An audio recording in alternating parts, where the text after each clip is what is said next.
Ujian terbuka promosi doktor untuk Saudara Akhmad Hairul Umam akan segera dimulai. Dekan Fakultas Pendidikan dan Bahasa, Promotor, Co-Promotor, dan para penguji akan memasuki ruangan. Hadirin dimohon untuk berdiri.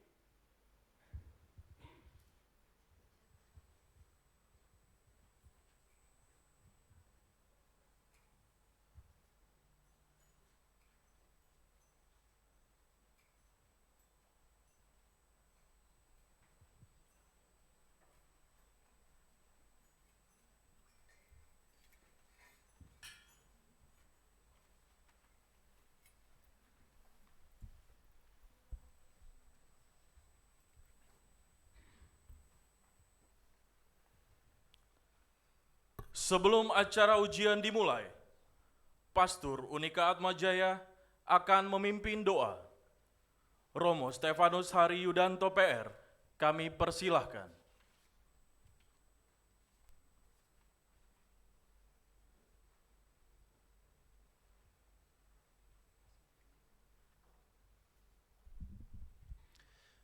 Para ibu dan bapak, saudari-saudara yang terkasih, juga para pimpinan yang terhormat, izinkan saya sebelum kita memulai rangkaian ujian promotor sidang ini, mari kita bersatu dalam doa dan kita mohon rahmat dan berkat Tuhan. Izinkan saya berdoa menurut tata cara iman Gereja Katolik. Dalam nama Bapa dan Putra dan Roh Kudus, amin. Allah Bapa yang Maha Kasih, kami bersyukur atas berkat dan juga penyertaan-Mu pada pagi hari ini. Kami Engkau kumpulkan bersama-sama di tempat ini. Kami mohon berkat dan rahmat-Mu untuk ujian promosi doktor linguistik terapan bahasa Inggris untuk Bapak Akhmad Hairul Umam. Kami senantiasa memohon rahmat-Mu atas ketekunan dan juga apa yang beliau sudah lakukan di tempat ini, agar semua ini boleh menjadi berkat untuk banyak orang, semakin banyak dirasakan manfaatnya, terutama untuk karya pendidikan dan pelayanan yang mereka jumpai.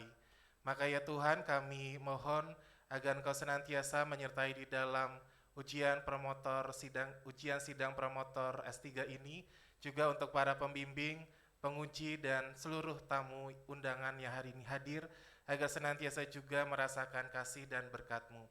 Ini semua kami persembahkan ke dalam tangan-Mu dengan pengantaran Kristus Tuhan dan pengantara kami. Amin. Dalam nama Bapa dan Putra dan Roh Kudus. Amin.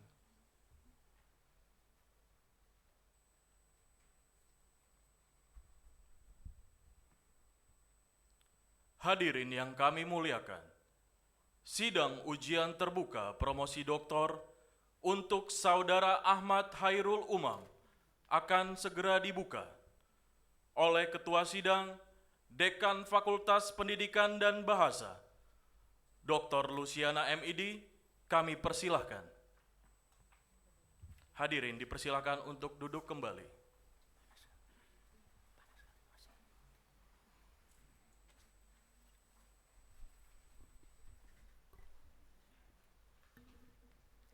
Ladies and gentlemen, I hereby officially open the public academic session for the promotion of the doctoral candidate in Applied English Linguistics, Mr. Akhmad Hairul Umam.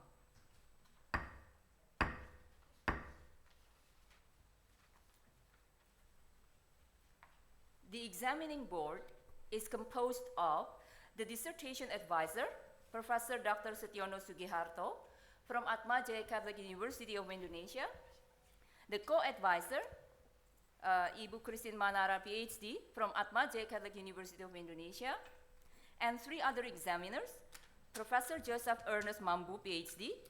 from Sanata Dharma University, Professor Bahren Umar Siregar, Ph.D. from ATMAJAYA Catholic University of Indonesia, and Dr. Marietta da Silva from ATMAJAYA Catholic University of Indonesia. Mr. Akhmad Hairul Umam. Yes.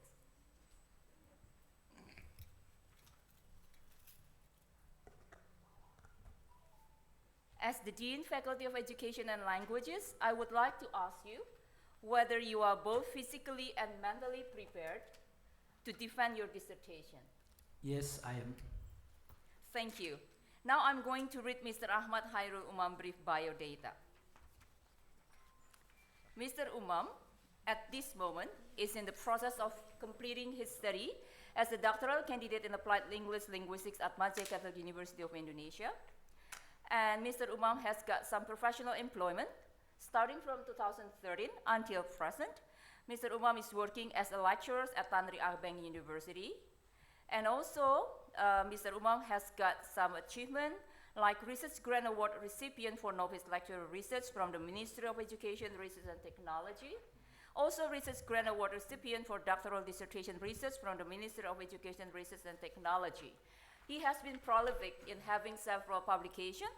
The first one is like Translingual Practice in Remote EFL Tertiary Education, How Multilingual Speakers Create Translanguaging Spaces, published in Indonesian Journal of Applied Linguistics. Also, working on students' voices on translingual practices within the EFL classroom, Anglo-Saxon Journal, to mention a few of his publications. Mr. Umam also has got some published book chapters like Dasar-Dasar Penguasaan Bahasa Inggris, Kebutuhan Dasar dalam Situasi Kontekstual, Padang, Get Press Indonesia, 2023. Also Daily English Conversation, Asking for and Giving Advice, also from Padang, Get Press Indonesia, 2023. Ladies and gentlemen, the exam will now start and will last for an hour.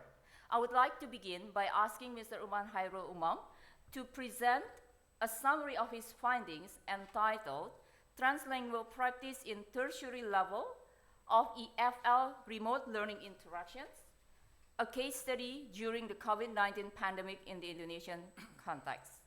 Time is yours, Mr. Umam. Thank you. Assalamualaikum warahmatullahi wabarakatuh. Waalaikumsalam. Selamat pagi, good morning.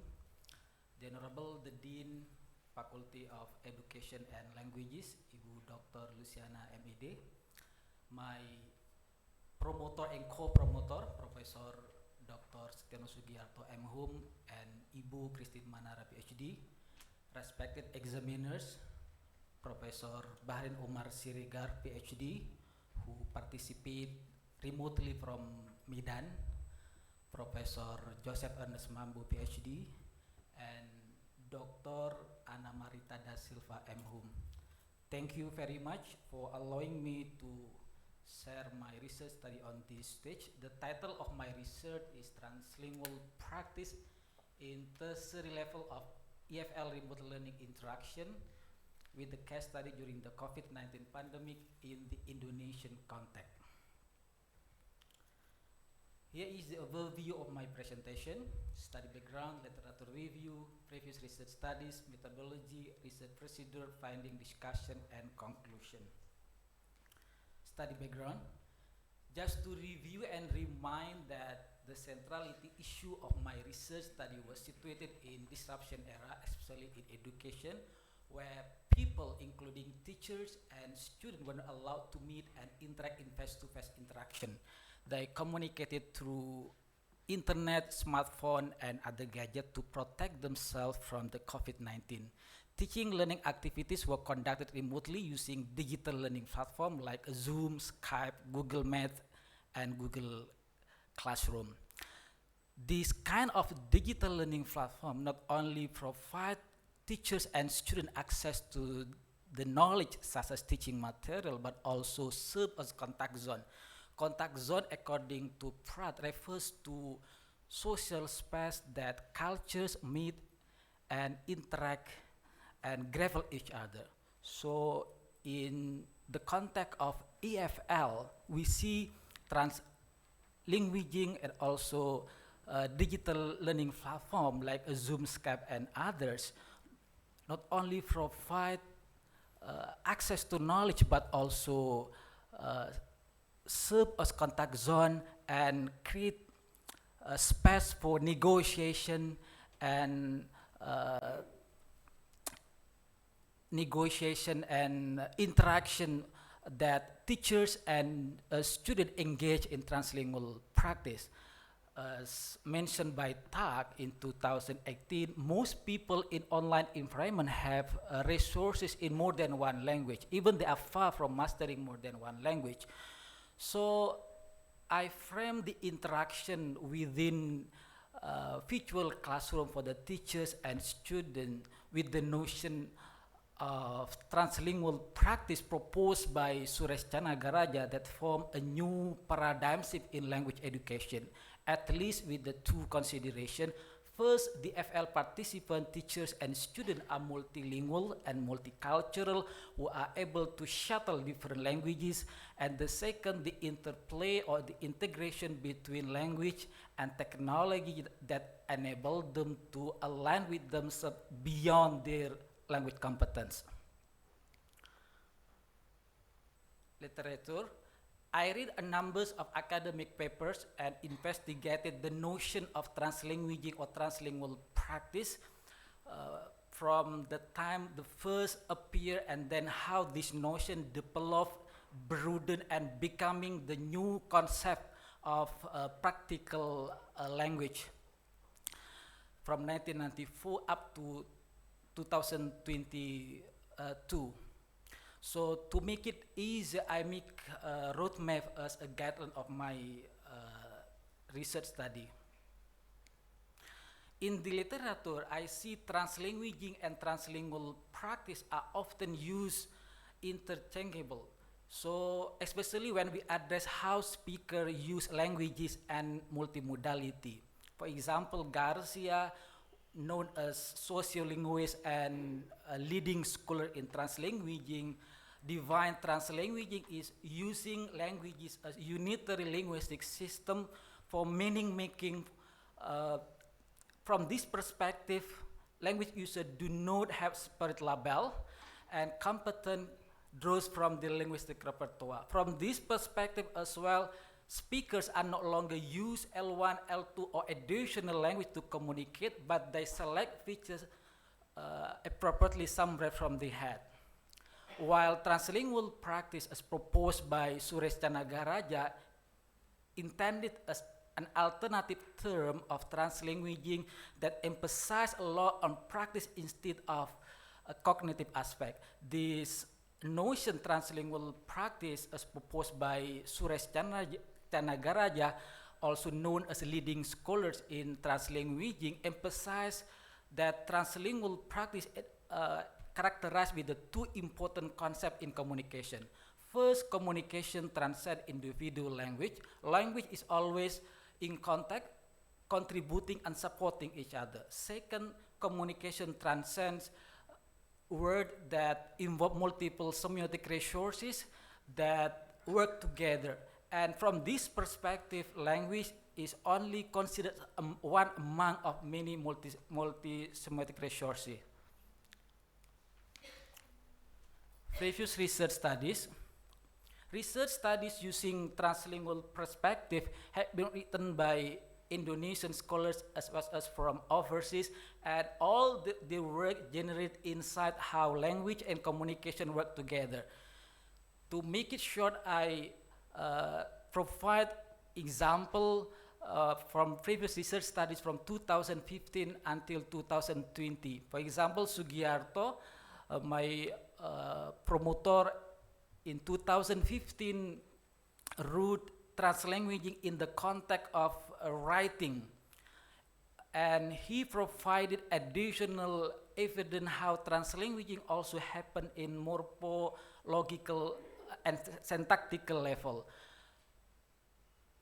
Rivera and Mazak also investigated translanguaging in a EFL classroom by examining the views or the attitude of the student, and they found that students have positive and neutral outlook toward how translanguaging treated as a strategy in the EFL classroom.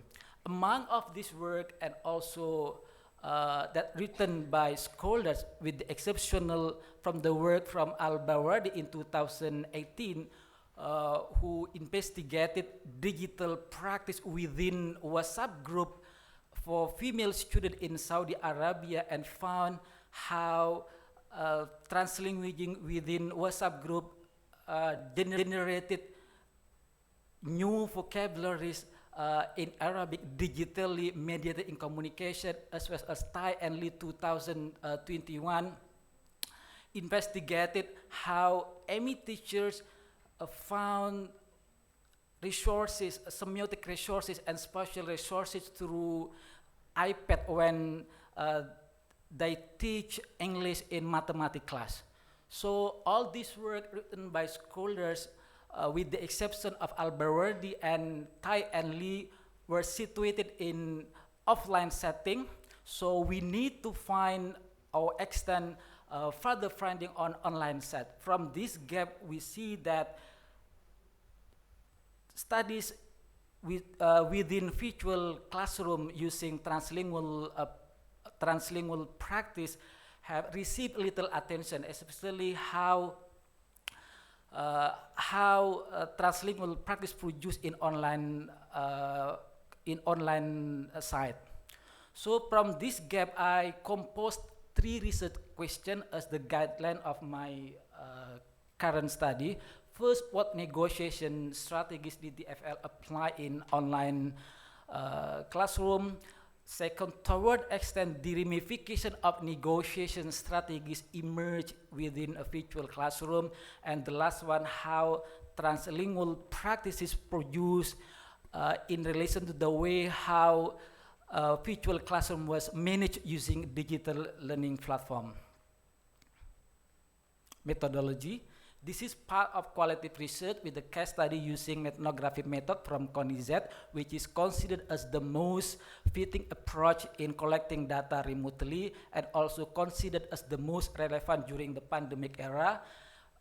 The research conducted took in one of the private university in South Jakarta by involving 3 instructors and 47 students. Data collection come from observation, questionnaire, and interview. This is the research procedure. I followed the interactive model from Mal and Haberman, while the data collection coming from observation toward teaching learning activities conducted remotely, giving the survey and interviewing to the teachers and selected participants, especially from the student.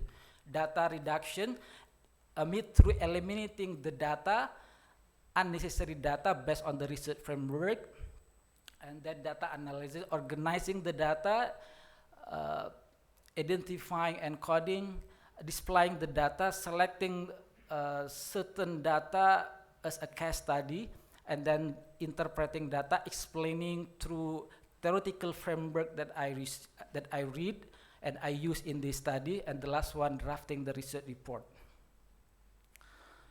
Finding, research question 1. In responding to the research question 1, I found translingual space met by the FL participant through the numbers of negotiation strategies, such as using language alternation and the flexibility of language in use in the FL classroom.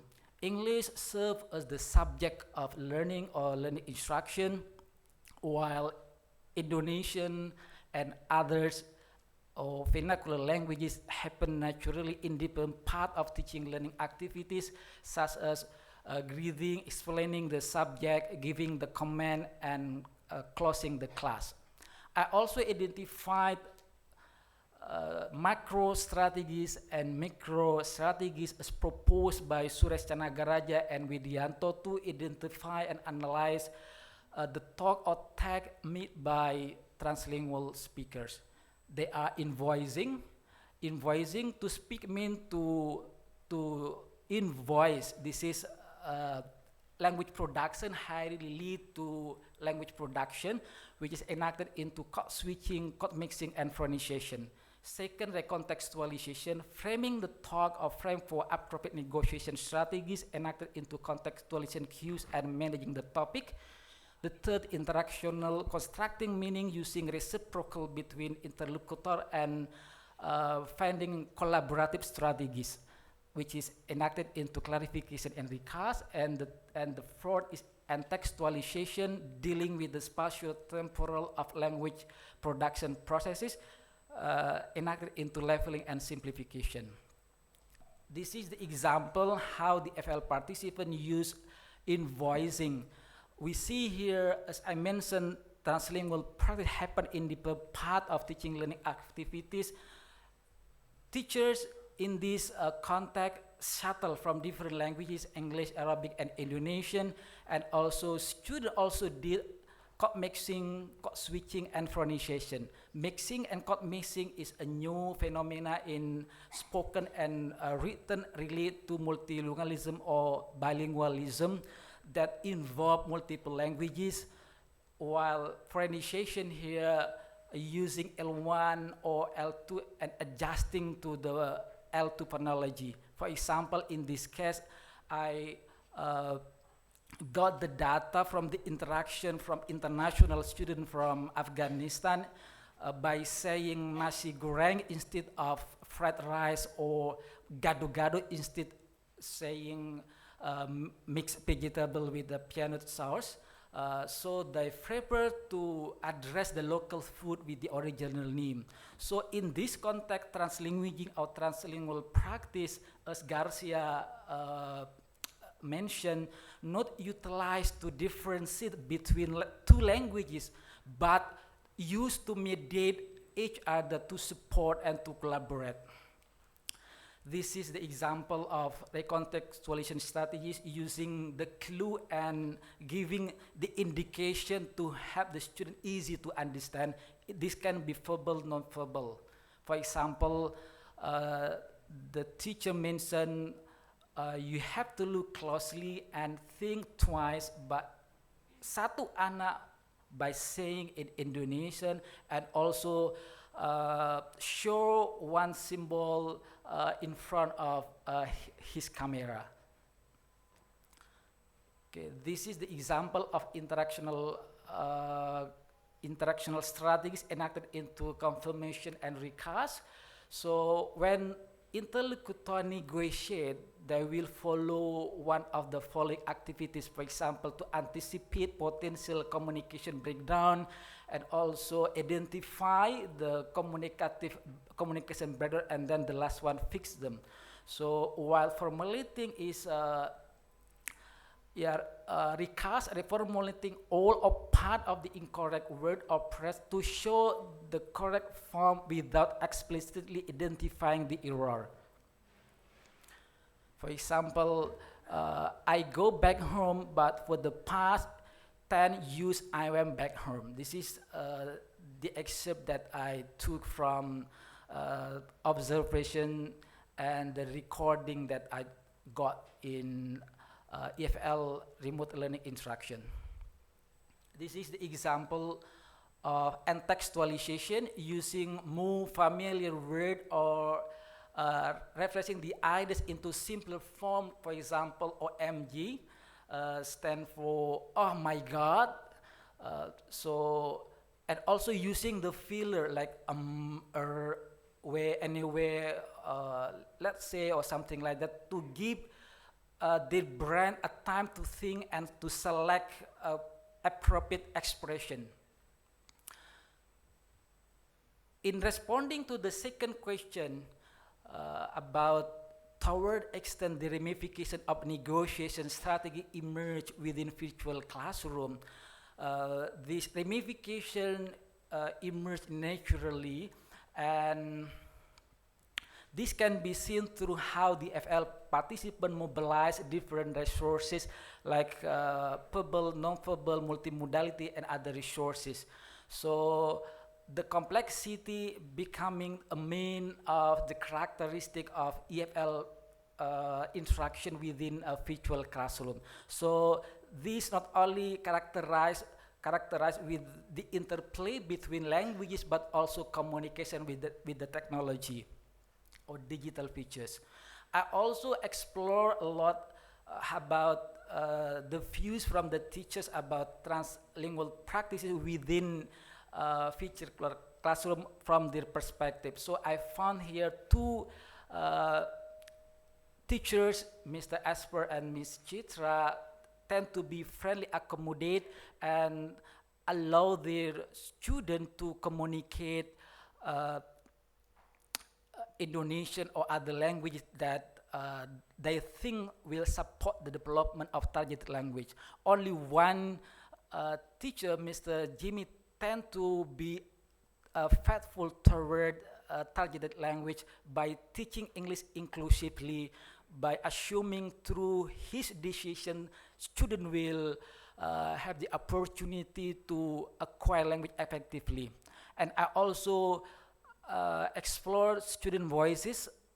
From their perspective, I found that most of them have positive outlook toward translanguaging, especially the language alternation made by the FL teachers in their classroom.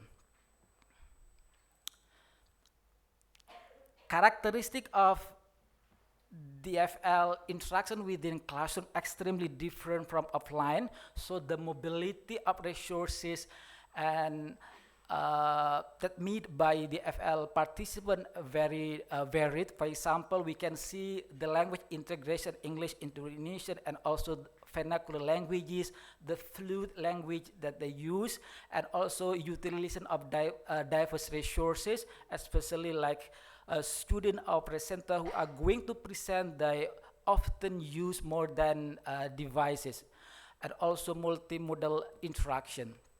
So I got here based on the survey, gesture and digital features are the most instrument that meet or used or employed by the FL participant to support the interaction within virtual classroom. From this data, in line with what Chanagaraja mentioned, communication transcends individual language, and communication also transcends words that involve diverse semiotic resources. This is the example of how teachers views share their opinion. For example, translingual practice a strategy. So I got a common strategies for them, why they use the flexibility of language in EFL classroom. For example, to organize classroom management, to help student understanding, and to check student comprehension. For example, the quotation from Mr. Jimmy about his policy in virtual classroom. I try to encourage them to maximize the English practice as much as possible. I minimize language other than English in explaining and responding to student questions. So Mr. Jamie, for me, through my observation as well, he is very faithful toward target language and try to discourage his student not to use English. Believe in language learning. This is the quotation from other teachers. While student voices toward translingual practices within virtual classroom also vary, but in general they have a positive outlook. For example, when I asked them toward the intensity of translingual practice, most of them say 63.8% not too often, meaning English dominant. And I also see that the card matching also happen naturally. English with the Indonesian and Indonesian with English in different degrees, but most of them English with Indonesian is the majority compared to Indonesian with English. In responding to the third question, how translingual practice is produced in relation to the way a virtual classroom was managed using digital learning platform, this can be answered through multimodal learning. What does mean by multimodal learning? This is the integration or interaction of various modes of communication that EFL participants engage in different parts of teaching learning activities. Multimodality also recognize that communication not only meet through one language, but through from many elements, for example, multimodality and other resources. I also display as the example here how DFL participant, especially the teacher, try to use resources and other negotiation strategies creatively, for example, using the code smishing to enrich student linguistic repertoire, using semantic resources to engage student participant, and also using multimodality, in this case, mobile phone, to direct student attention.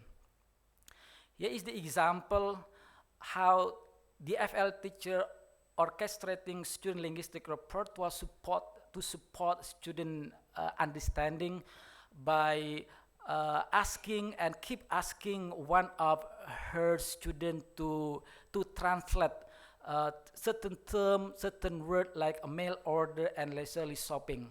So in this case, we affirm that a language is not an autonomous set of rule, structure, or discrete skill to be acquired, but as a tool for negotiating and constructing meaning between individual and product of social relationship. So we see here that languages that happen, that emerge naturally within virtual classroom, treated as collaboration instead of restricted to use only one language. This is the exact second example how DFL teachers in this context use semiotic resources to engage student participation. So from this context, okay, can I follow? Okay. In this context, teachers try to engage his student using semiotic resources by showing his finger to stimulate his student to participate in the interaction. Then this strategy lead to the dynamic interaction that involve not only verbal but also semiotic and other resources that are available for them. So this is in line with the thesis from Suresh Canagaraja. Language is only one semiotic resource among many, and all the semiotic resources that are available to them work together and create a meaning. And this is the third example how teachers use multimodality in this context using mobile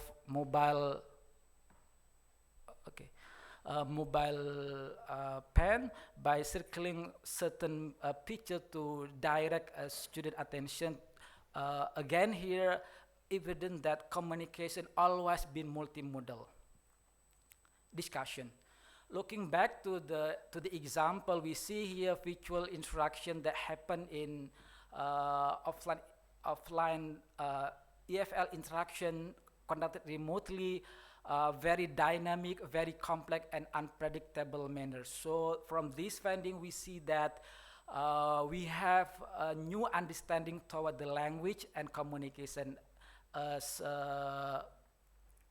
said by Lewe by proposing translinguaging as practical theory of language. Language is always multimodality, multi-sensory, and multi-resources that human use for thinking and communicating the thought. And although we never, although they never heard and they never learned the idea of translinguaging, especially for the teachers, translingual practice already reflected in their classroom. And here also we know that the interaction within virtual classroom not only need a knowledge of language but also strategies and creativity to mobilize resources. Okay. Conclusion. Translingual practice within virtual classroom exhibited key characteristics like the interplay language and other languages, and also with the digital features. The EFL interaction within virtual classroom made through different mode of communication. EFL participants engage in different modes of communication, for example, in written, spoken, and so on. And through pandemic and also with the development of technology, EFL, especially language education, also adapted with this development. So now we are familiar with the type of language learning in synchronous and asynchronous. The implication of this research study: first, we need to value student linguistic repertoire that bring into the classroom. Second, we need to engage language learner how to create balanced interaction, especially between fluent speakers and early language learners. And the third, we need to move away, shifting from monolingual to translingual. And the last one is the need to upskilling digital literacy. Limitation. Within virtual classroom, the number of the participant and the platform of digital learning that we use, very ordinary platform. As a recommendation for the future research, do the same topic with the bigger and longer participant, developing research topic, for example, about the challenges, effectiveness, and also examining TP or translingual practice from different views, for example, policymakers, students, and teachers. This is the example of the finding that published in IJAL Q2. Thank you very much.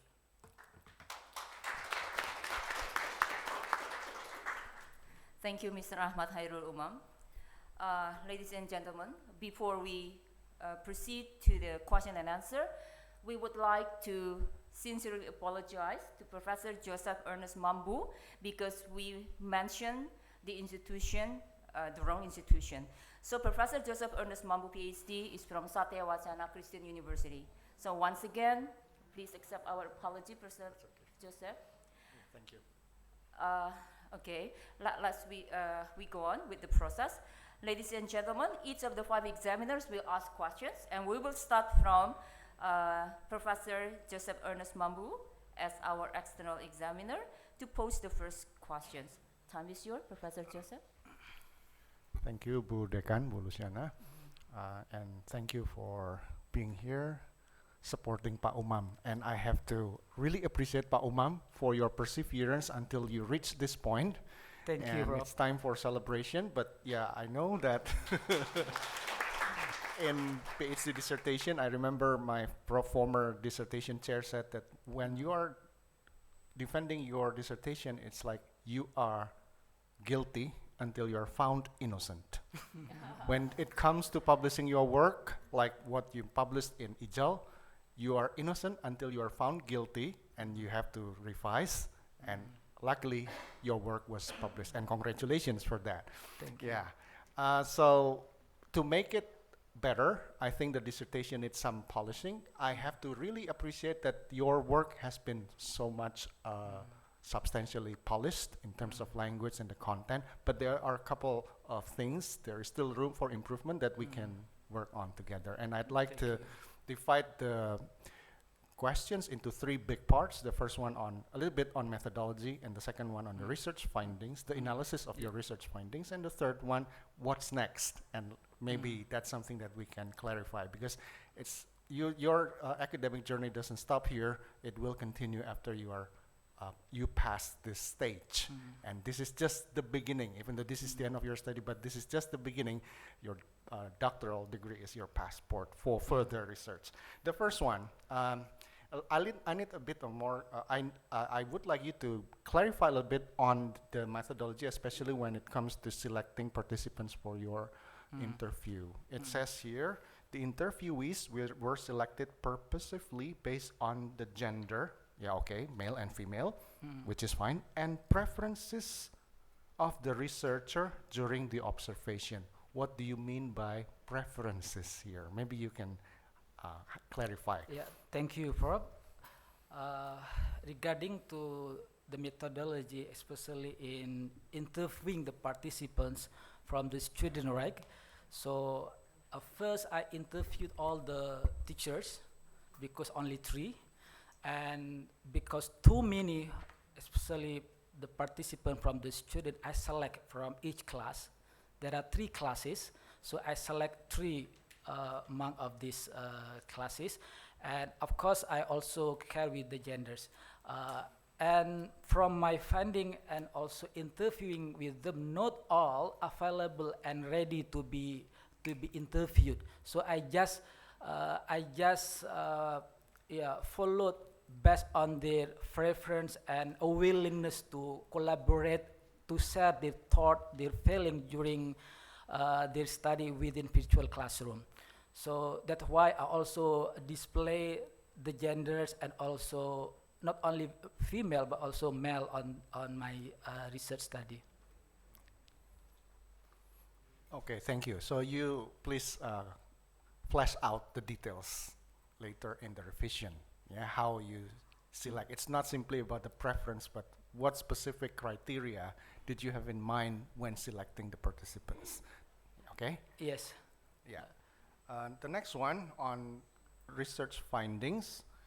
Well, yeah, that's where the arguments go. I think people may agree or disagree with your argument, but I think when it comes to giving examples for your analysis, be careful with the definition and how you came up with the examples. Like when you mentioned recast, well, I cannot remember off the top of my head anything, many details about that, but for example, recast. Yes. Recast. From what I remember, I might be wrong. He go to school. For example, the student says, he go to school. I'm making up the example. He go to school. The teacher will say, he go She to goes school? Yes. Yeah. Because your definition says it's implied, not explicit corrective feedback. If that's the definition, then supposedly not he went to school, even though maybe recast may also include both explicit and implicit corrective feedback. So my point here is that maybe you need to adjust a little bit between the definition and the examples Yes. to accommodate both or two possible examples of recast. And some I'm still trying to find something on let it pass. Later, okay, hang on, where is it? Let it pass is one of the yeah. Micro strategies. Because I think when you mention let it pass, that's a good example. But then I also found it kind of confused because when you discuss leveling, yes. yeah, I think your example can also be under let it pass. Yeah, I don't know. Almost similar. Almost Myself similar. as well. I just Yeah. follow like the structure from Yeah. Widianto who try to enact it, the big macro strategy. Yeah, my comment here and more details on the comments. I think I have shared this with Bu Christine, and you can have a look. I do not have much time to discuss all details. I'm just discussing the major things that happen to be important. So I think you need to work a little bit on that. Yeah, like if the two examples can be under the same subheading, won't you just lump similar things together? Or maybe you say that, well, people have different definitions and both can be part, it depends on how, the same examples can be under two criteria, but from a different perspective. So you need to highlight how they're different. Otherwise, similar things should be lumped together. Yeah. Okay. And any comments on that? Yeah, thank you for the detailed and critical input.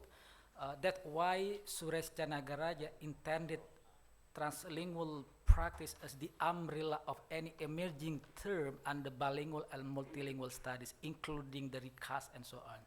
So a little bit confusing when we go in detail.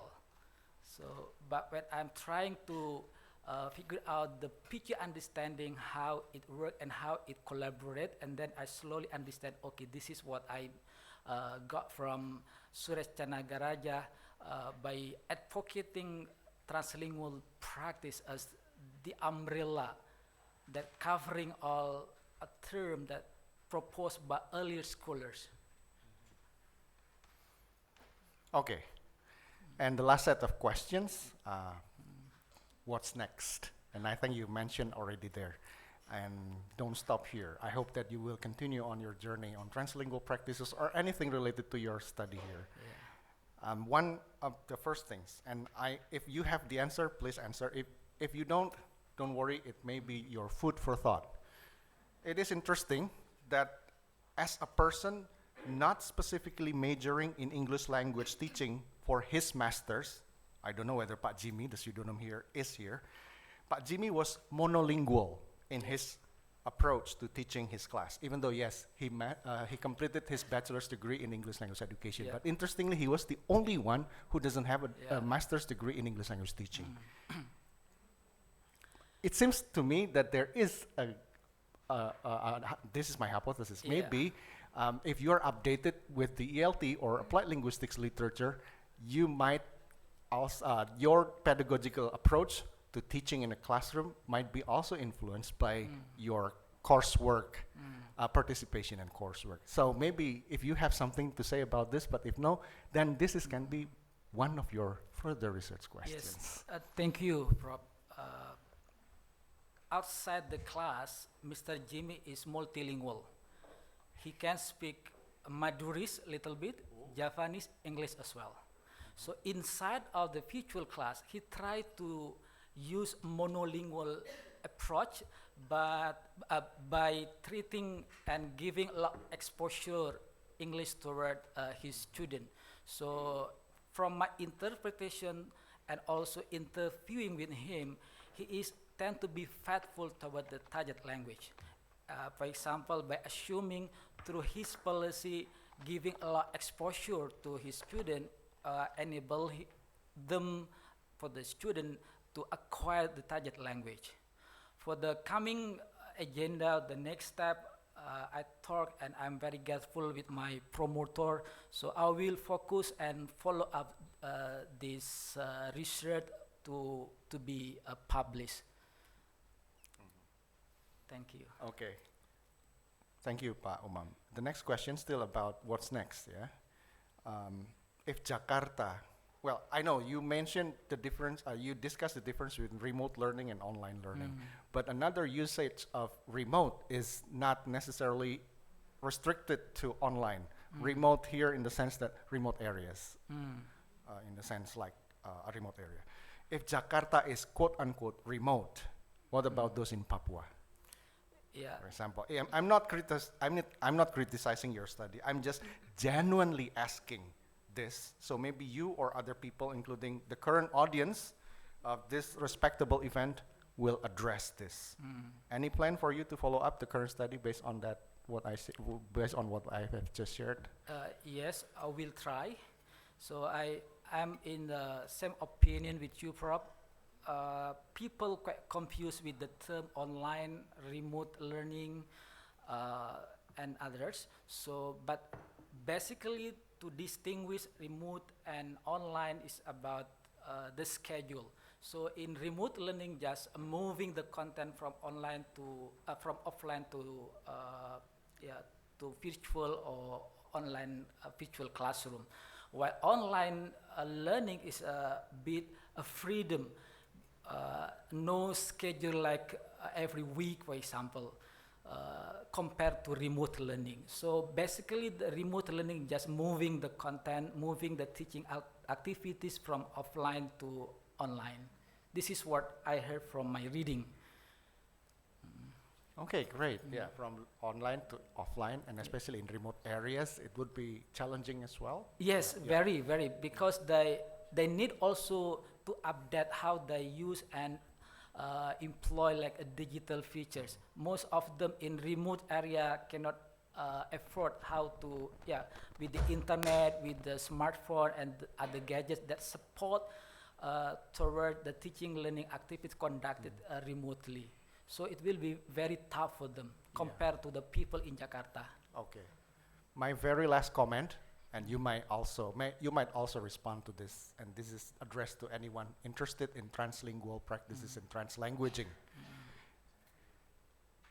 My guess is that what is possibly considered translingual today can be considered monolingual over time. After all, English comes from different bits of pieces like Germanic, Latin, and different words. The word stunting, for example, was rarely or maybe even never used as part of Bahasa Indonesia. Today, many politicians or state policymakers popularize the word stunting. For example, insya Allah yang kita berpartisipasi mencegah stunting. There is Arabic, Melayu, Malay, and English. And it's also already part of Bahasa Indonesia anyway. Why not kurang gizi and stunting?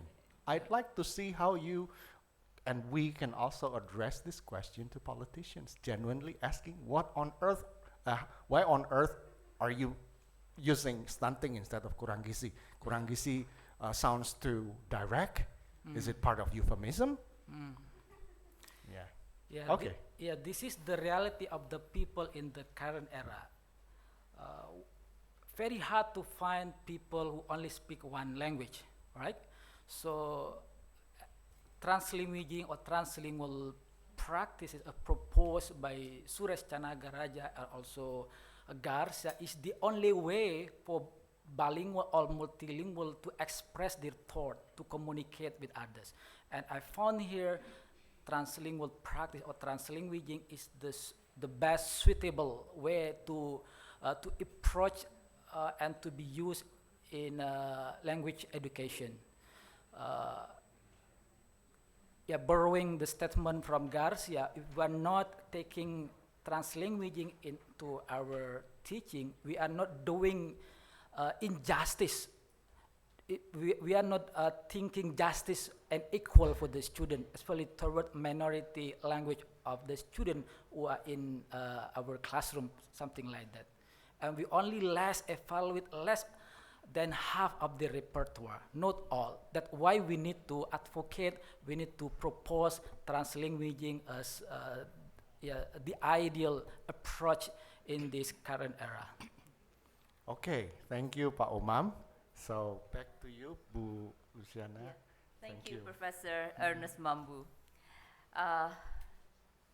Would Professor Bahren Umar Siregar, Ph.D., the second examiner, now pose your questions? Professor Bahren, connected already?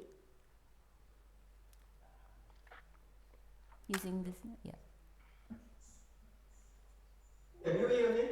Yes, it's clear, Professor Bahren.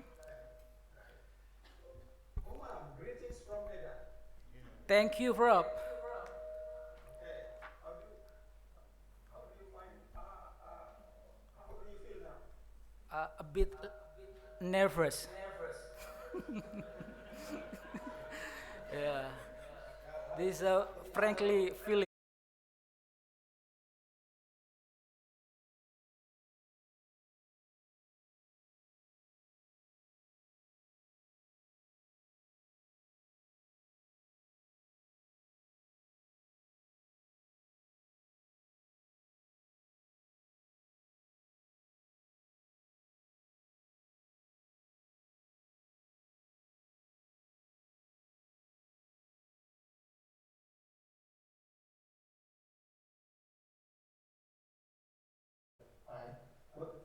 I don't like to say the final stage of or the end of the stage, right? But anyway, you are now here defending your final draft of the station. And I also agree with Professor Joseph about the rooms for improvement for your final dissertation.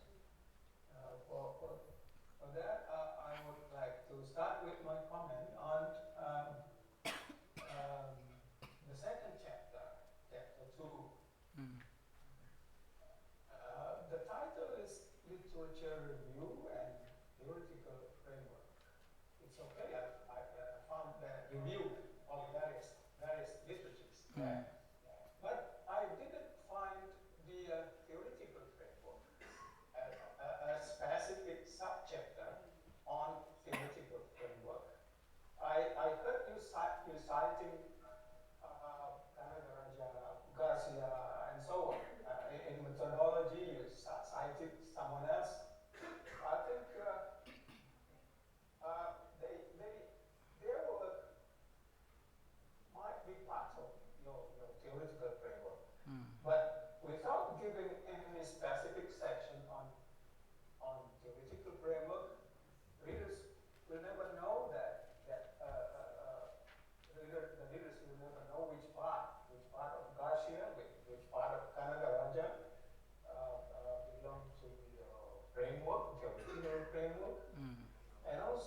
it's a confirmation, because in the theoretical framework subchapter or section, you confirm your theoretical stance by adopting various frameworks, right?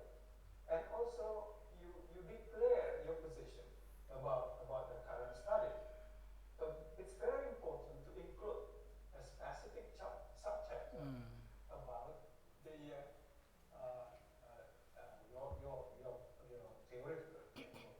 Well, you cannot just let the readers to find your theoretical framework by reading the whole chapter 2. Do you agree with that? Yes, I will accommodate your feedback, Prof, to add theoretical framework, especially from main argument that I quote a lot, for example, Chanagarajas, Garcia, Lewe, and others. Okay. As I said earlier, there is always, I think, a room for improvement, right? Now, the next one is about the findings. You have made interesting claims here and there in chapter 4, particularly section 4.2. It's about research question 2. I also found many claims in the summary, especially the summary of the ramification of negotiation strategies in EFL, right? Yes.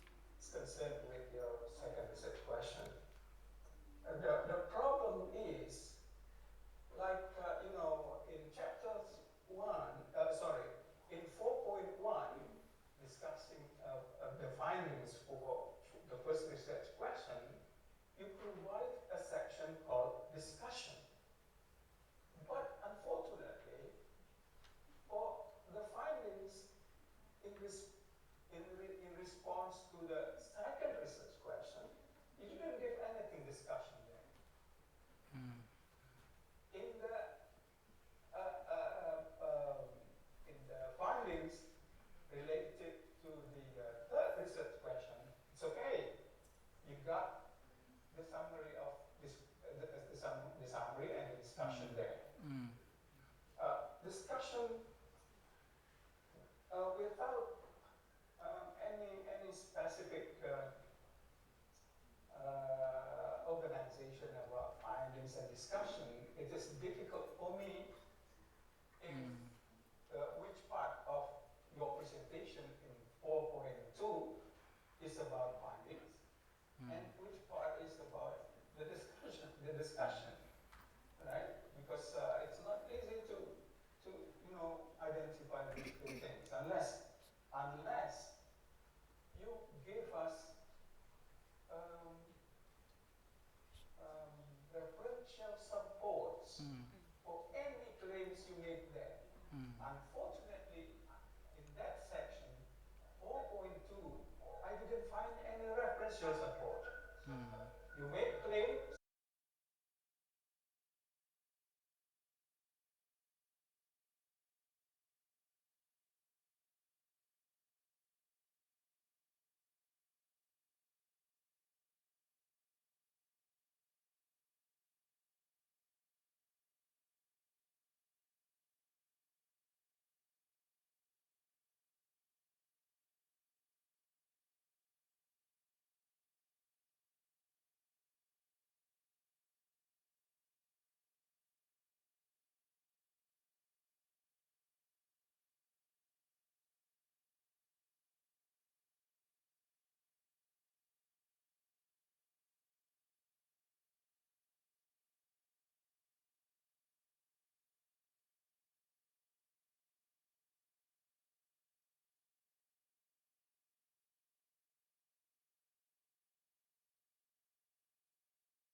I'm so happy that you do not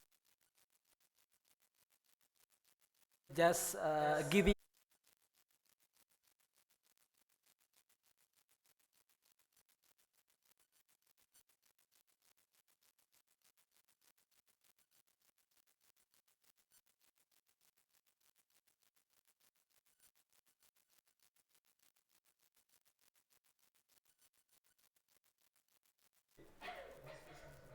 Wait, my connection.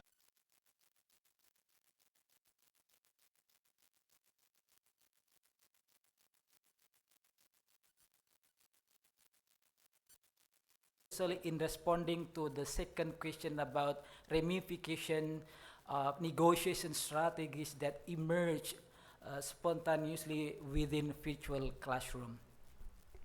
Same as the structure from first question and the third.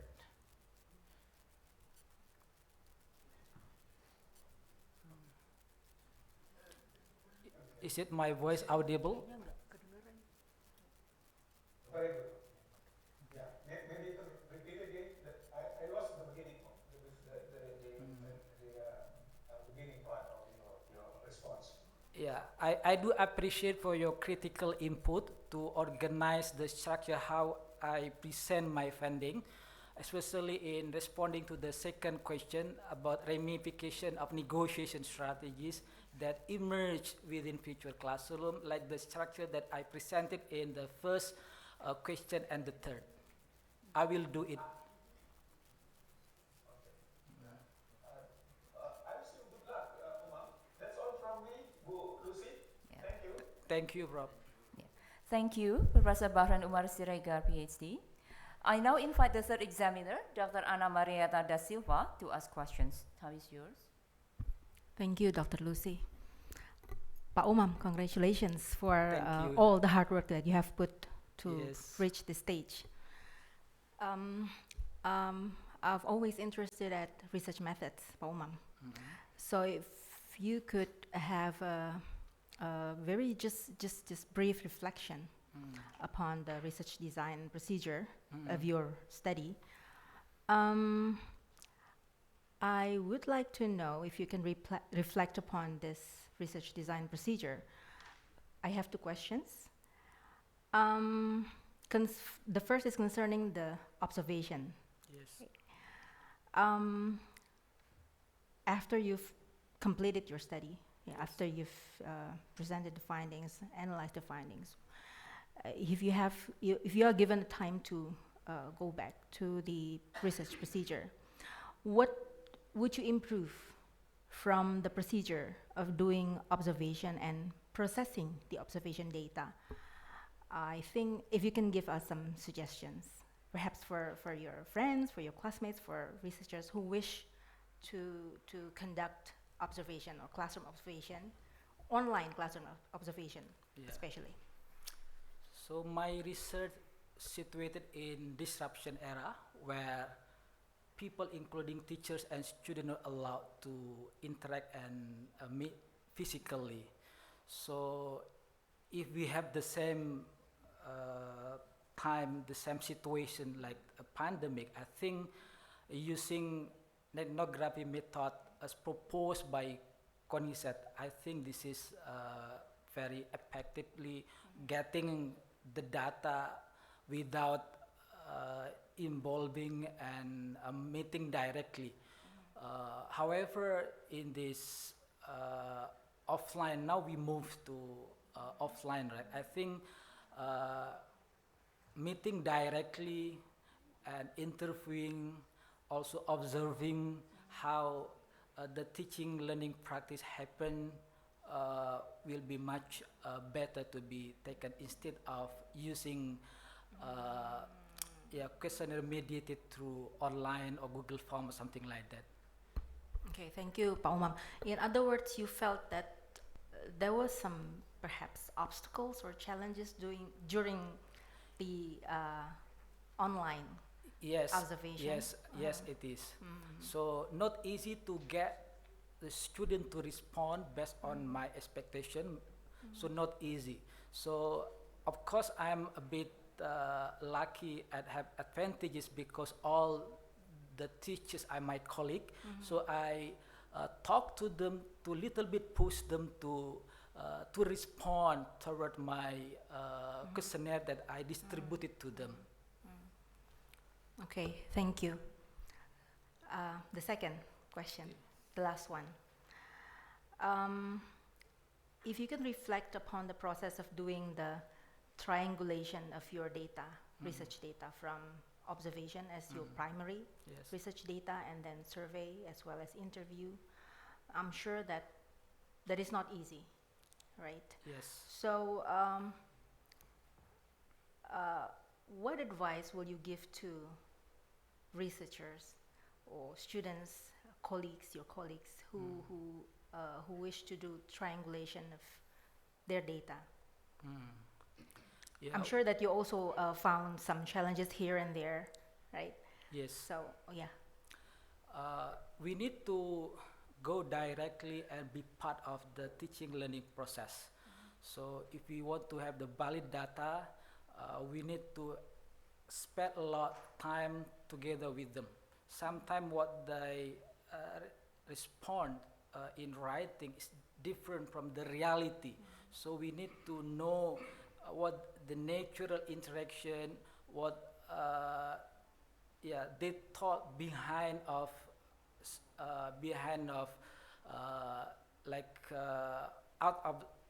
out of the classroom. Sometimes different. So that why researchers need to be very careful in collecting, analyzing, and interpreting the data. So regarding to triangulation, I think in the qualitative research, very important to make sure that whether the data is valid or not, because in my case, the challenge when I trying to assign or when I'm trying to approach a student to reconfirm, and then they feel reluctant to interact.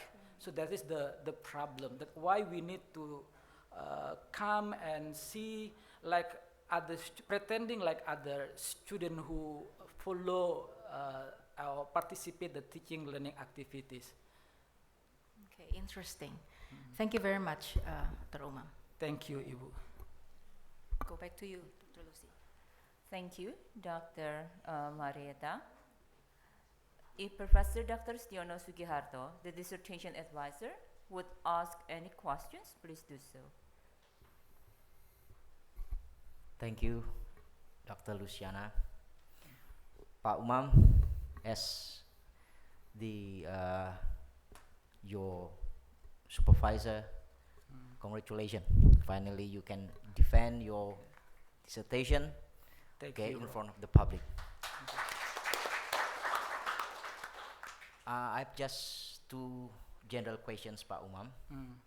The first, in the dissertation, you claim that the findings of your study strengthen the notions of translanguaging as a practical theory of language. Could you elaborate this a bit to help us understand what this claim means? Research studies using translingual perspective in different domains. For example, Rivera and Maza conducted in their classroom in Puerto Rico University, examining the attitude of students, how students think and feel regarding to translanguaging as a strategy, and they found students have a positive outlook. And this is similar with my finding here. Most of the students see that translanguaging, especially the language policy, by allowing students to speak using multiple languages, are the same. So students have advantages because shy student or less competent student are able to participate fully in the teaching learning activities. Instead, restricted, for example, only English accepted to communicate or something like that. So this is the same claim with the previous studies. Okay, thank you. The second question is, if you may summarize this in a few words, what is the contribution of your study on translingual practice to the body of knowledge, particularly related to translanguaging? Yeah, we are in the era of digital and multilingual backgrounds, and most people are multilingual.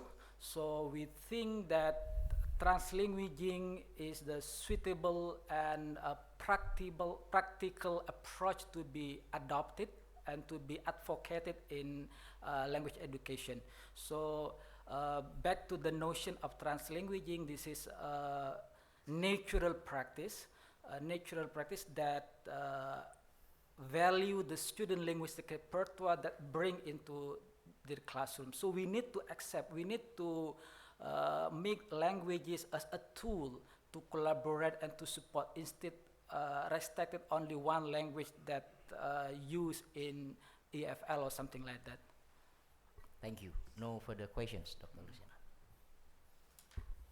Thank you, Professor Sugiharto. Ibu Christine Manara, Ph.D., the co-advisor, do you have any additional questions to ask? Yeah, thank you, Bu Lucy. Pak Umar, congratulations once more. Thank you, Ibu. Yeah. Well, since Prof. Bahren is not asking you any questions, so I thought I'll just take the chance, yeah? Okay.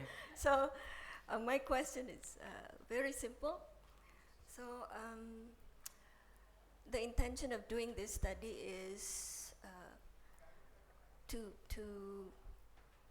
sort of help, help teachers on practicing translingual practice. Is it? Not examining, just observing teaching, learning, the interaction of the FL participant within virtual classroom. I observe the interaction, not what they say, but how they interact within a virtual classroom, managed using digital learning platform like Zoom or Skype and Google Classroom. Right. Now, so because my concern would be always to those who are applying this, the teachers, because they're the one who's going to sort of guide learning in the classroom. Am I right? Yes. Okay. So what sort of guidelines can you maybe share to the teachers on how to apply such a practice? Yes. A term translanguaging or translingual practice is very new term in applied linguistics. Personally appeared in 1994 from William using different languages, L1, L2 or something like that in bilingual education.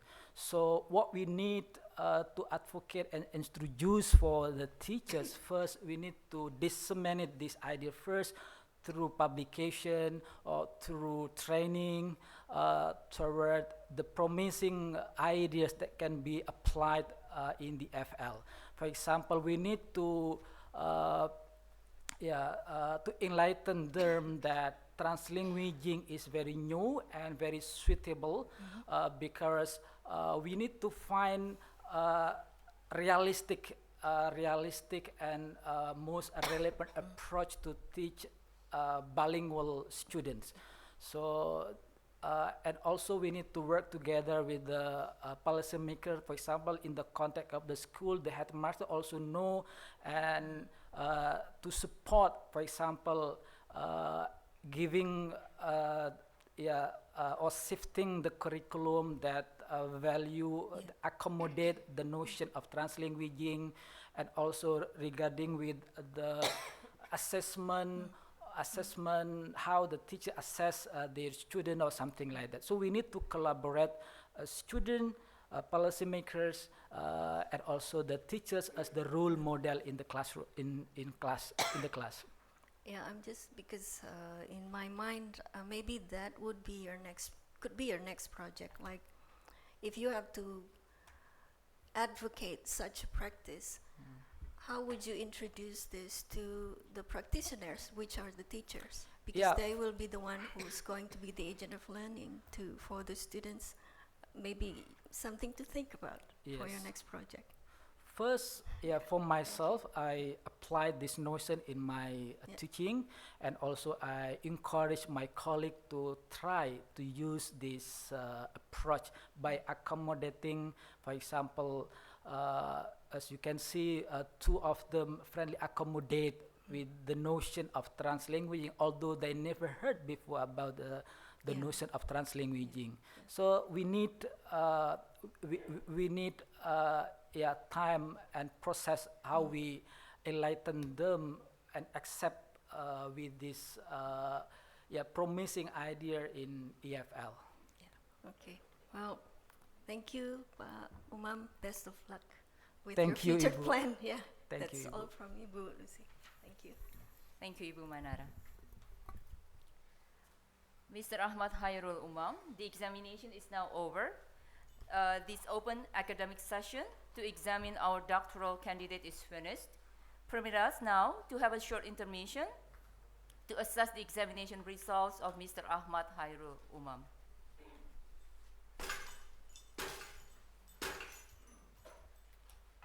Hadirin yang terhormat, para penguji, promotor, co-promotor, dan ketua sidang akan meninggalkan ruangan selama 20 menit. Hadirin kami mohon berdiri kembali.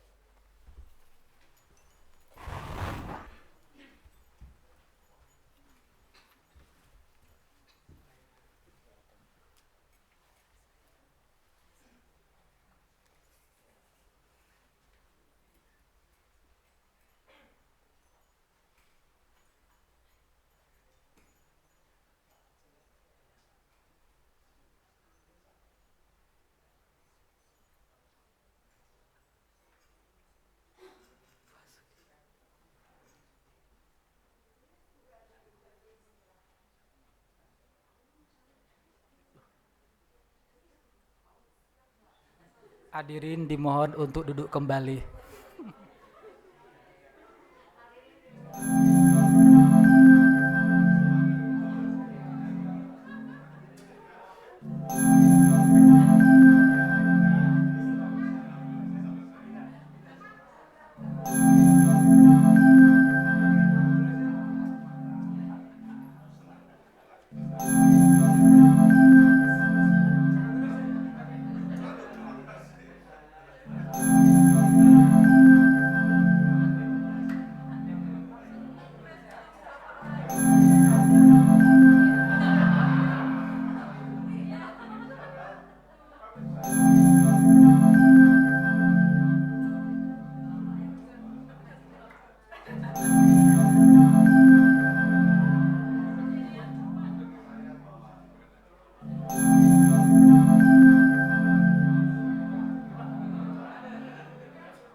Hadirin yang kami muliakan, para penguji, promotor, co-promotor, dan ketua sidang kembali ke ruang sidang promosi. Hadirin dimohon untuk berdiri.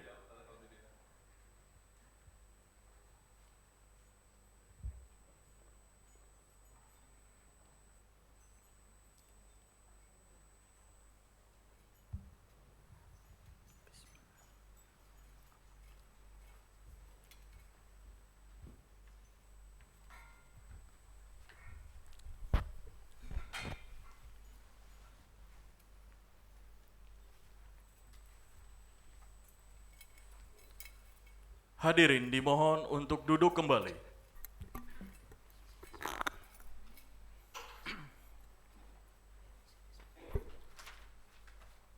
Promovendus Saudara Akhmad Hairul Umam, kami persilakan maju untuk menghadap dekan.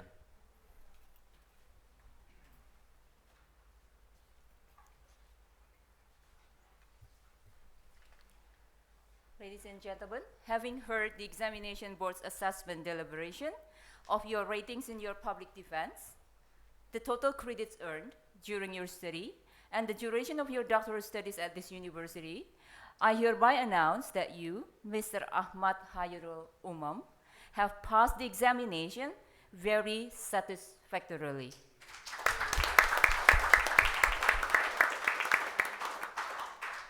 I now invite Professor Dr. Setiono Sugiharto, the dissertation advisor, to confer the doctor's degree on Mr. Akhmad Hairul Umam and thereupon deliver his laudatory address.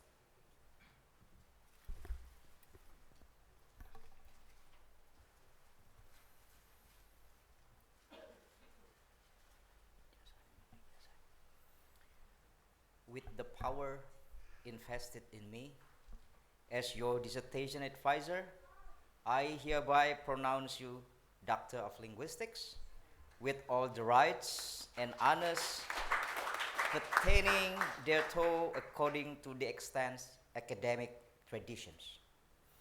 In evidence of your promotion, I present you with the doctor's diploma which you have obtained with great diligence.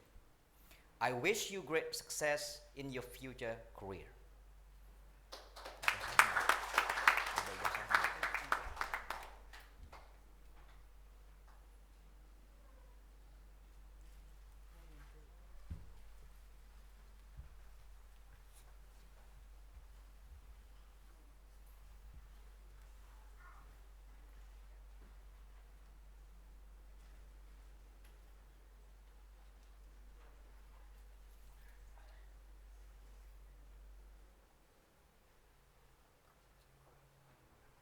Boleh berdiri berhadapan dengan Prof. Iya, ke samping situ.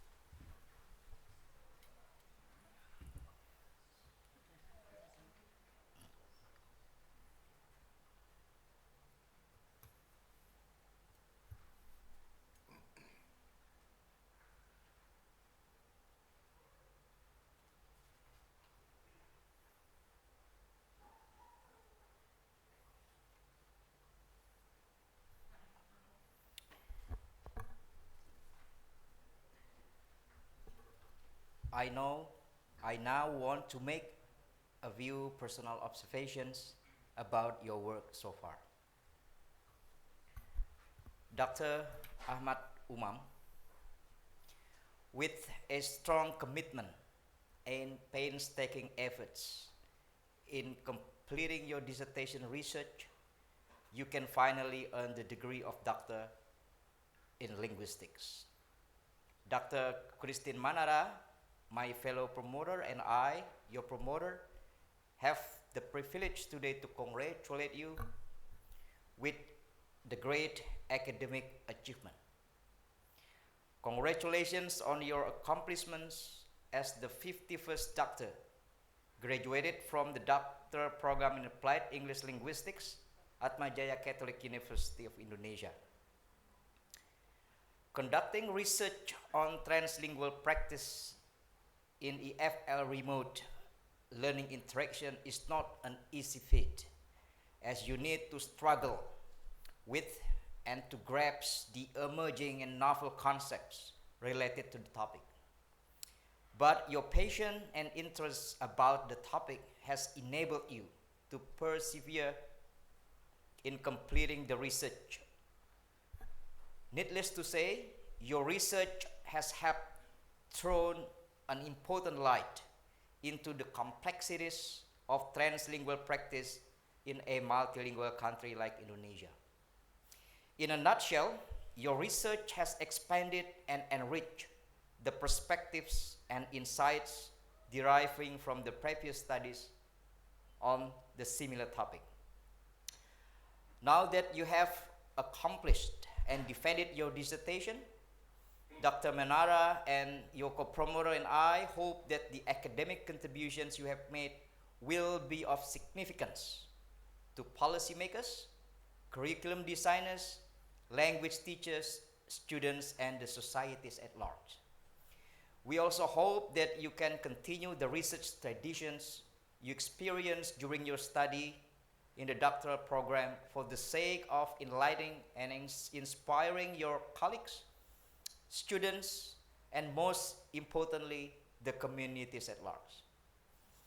Finally, may this occasion be a moment of happiness and celebration to your family and colleagues.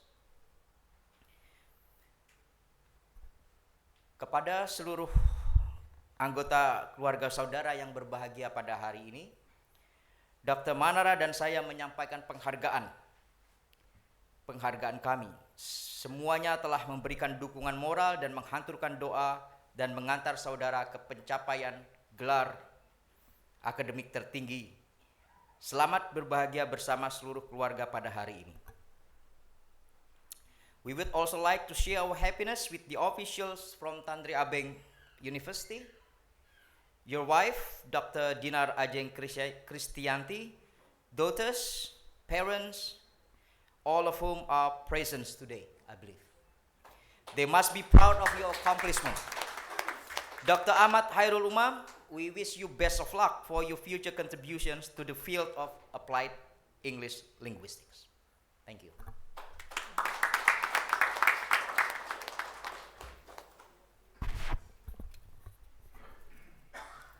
Dr. Akhmad Hairul Umam. Let me also, on behalf of the examiners, offer you our heartfelt congratulations with your academic achievement. I now invite you to say a few words to the assembly.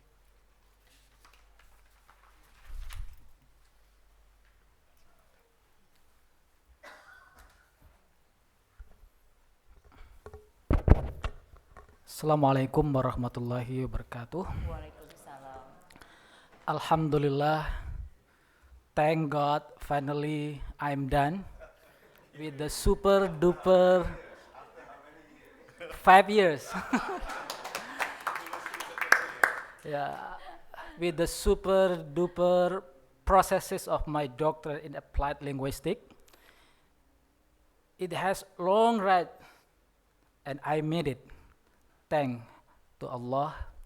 Let me express my gratitude for the people behind of this achievement. First, my promoter and co-promoter, Professor Dr. Setiono Sugiharto, M.Hum, and Ibu Christine Manara, Ph.D., for guiding me, helping me, teaching me. You guided me like a GPS for my brain. Yeah.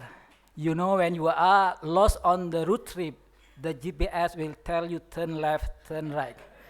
So this is the good example to describe the goodness of my promoter and co-promoter to exit peacefully and happily from this university. Thank you so much.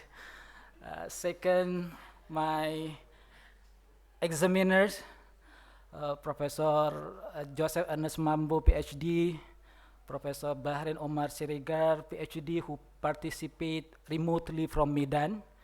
and Dr. Ana Marietta da Silva M.Hum. Thank you so much for your critical insight, very tough question, and frankly speaking, I enjoy being examined by the examiners from the first, second, the third until now.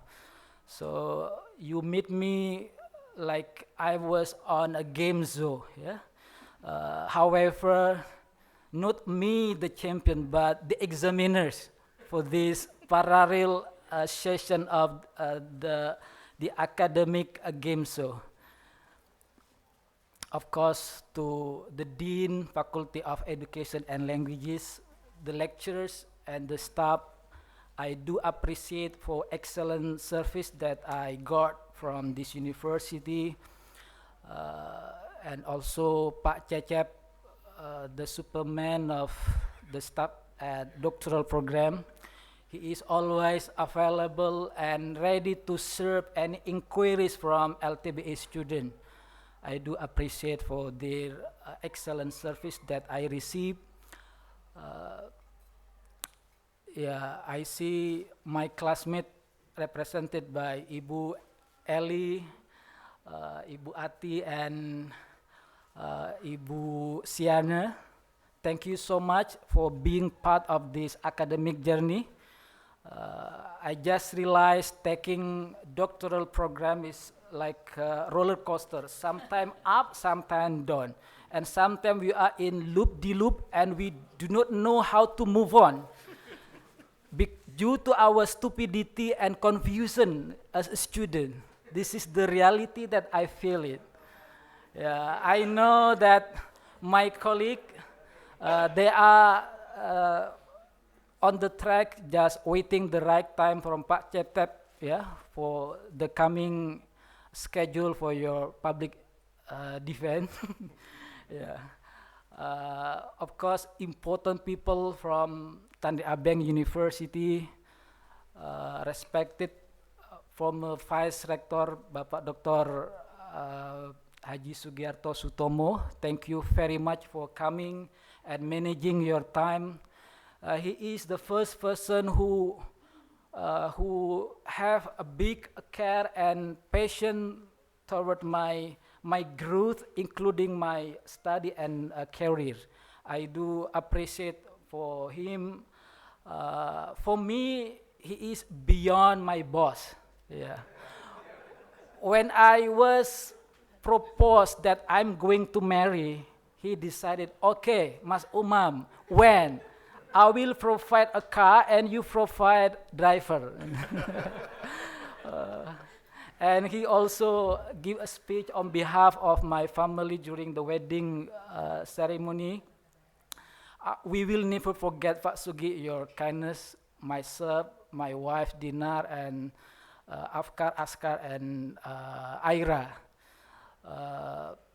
The Vice Rector from Tandi Abeng University, Bapak Kiai Haji Ph.D. SMM, thank you so much. The Dean of Education, Dean of Management and Leadership, Dr. Didip Diandra MBA, sitting behind. All the lecturers and my colleague, the head of Human Resource Development, Dr. Nati Eka Putri, thank you so much, Ibu. Others, Pak Saiful, Pak Femi, Bu Astri, Bu Monik, Pak Darul, Pak Kiki, Pak Aryo, and others that I can't mention by one. I do appreciate, including my junior from EMM Ciputat, Muhammadiyah Student Association, from student from Tandi Abeng University, represented by the president. We are very honored, attended by the president, Student Union of Tandi Abeng University, Zahra, and also the head of SEMA, yeah, Senat Mahasiswa. I forgot his name. Iman sah. Okay. Yeah, thank you so much. My mom, who came along from far away from Madura, where Pak Mahfud come from. Yeah, we are coming from the same island with him. Suppose my dad also here watching my happiness, I do believe we cannot reject God has a plan. He is already in the heaven observing our happiness today. My brother, Dr. Ali Wafa, with his family, my sister, Faidatun, my parent-in-law, Bapak Sutarno and Fuji Lustari. Last but not least, my lovely life partner, Dr. Dinar Ajeng Kristianti M.Com. She is the one keep telling me every night when your study will end. I just responded diplomatically, dear, just wait the right time. Today is the right time for me to exit from this university peacefully. My lovely children, Afkar, Aska, and Aira, I do appreciate your coming in my family, strengthen my spirit how to be tough student and tough lecturer, as a father as well. And for those people who support and not able to manage their coming, but sending their prayer to me, I do appreciate and very thankful. In the name of Allah, may God bless them. Thank you. Terima kasih.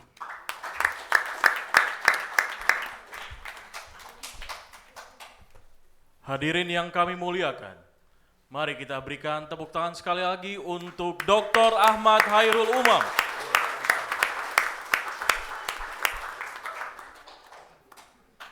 Hadirin yang kami muliakan, sidang ujian promosi telah selesai. Dekan, kami persilakan untuk menutup acara sidang hari ini. Ladies and gentlemen, this doctoral degree ceremony has come to an end, and I therefore declare the assembly closed.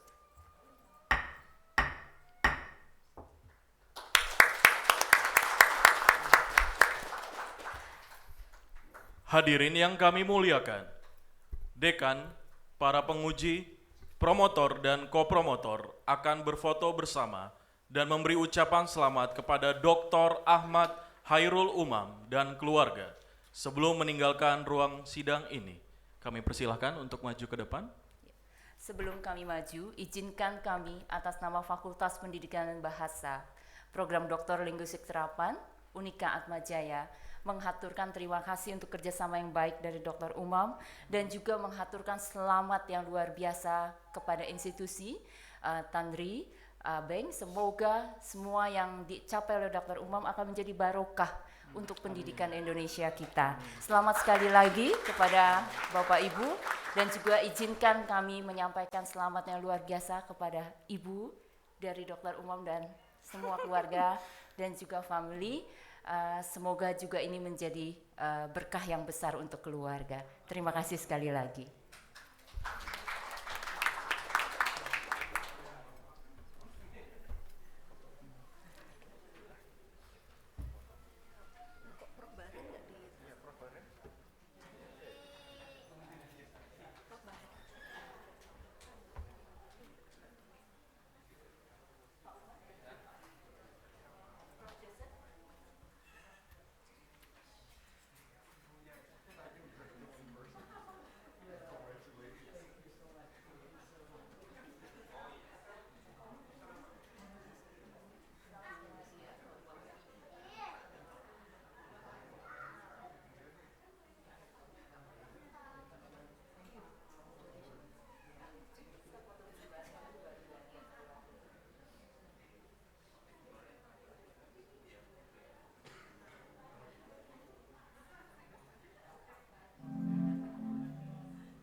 Hadirin yang berbahagia, sidang promosi hari ini telah selesai. Kami menyediakan santapan makan siang yang sudah kami persiapkan jauh-jauh hari khusus untuk hari ini. Silakan bagi para hadirin, boleh dipersilahkan untuk menyantap hidangan yang ada di luar. Terima kasih. Tuhan memberkati kita semua.